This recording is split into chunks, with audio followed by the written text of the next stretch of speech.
Hey guys, Professor Bell, Comic Book University, and Star Trek Boldly Go, issue number 17. So, reading this book, and at the very end, I realized that this is 17 of an 18-issue series. They decide they're going to cancel the series. Based on the number of views that I get for the Star Trek series, I don't get a lot, don't care. I'm still going to read and love this comic book and review it.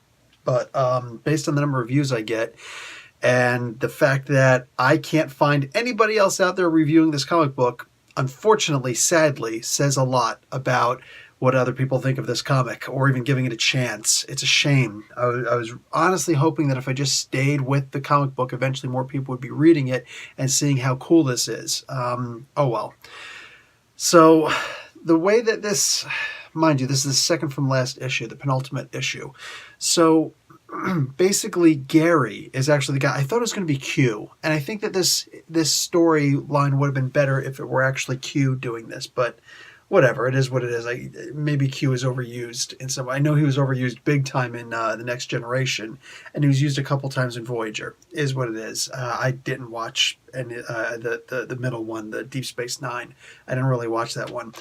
But anyway, so essentially, Gary is tricked into giving some of his godly power over to Kirk. And in the next issue, we'll see how that pans out. Is Kirk able to beat Gary?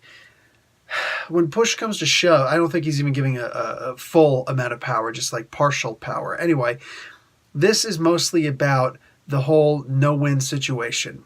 You know, Kirk always seems to find a way to cheat or lie or steal or finagle or charm his way out of a no-win situation.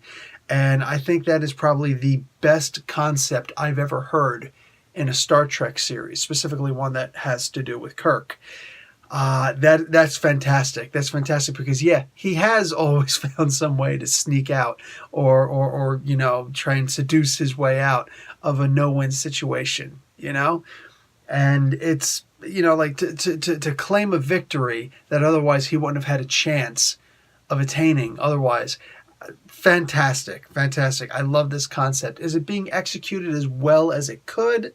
Probably not, to answer my own question, but it's still really good. And like I said, this is a seriously high concept that I think would be great in a role-playing game. Anyway, I'm going to give this comic book a B.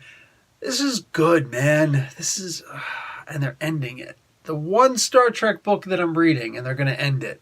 Oh, man. All right, it is what it is. It is what it is. Anyway, guys, that's it from me, Professor Bell, Comic Book University. Class dismissed.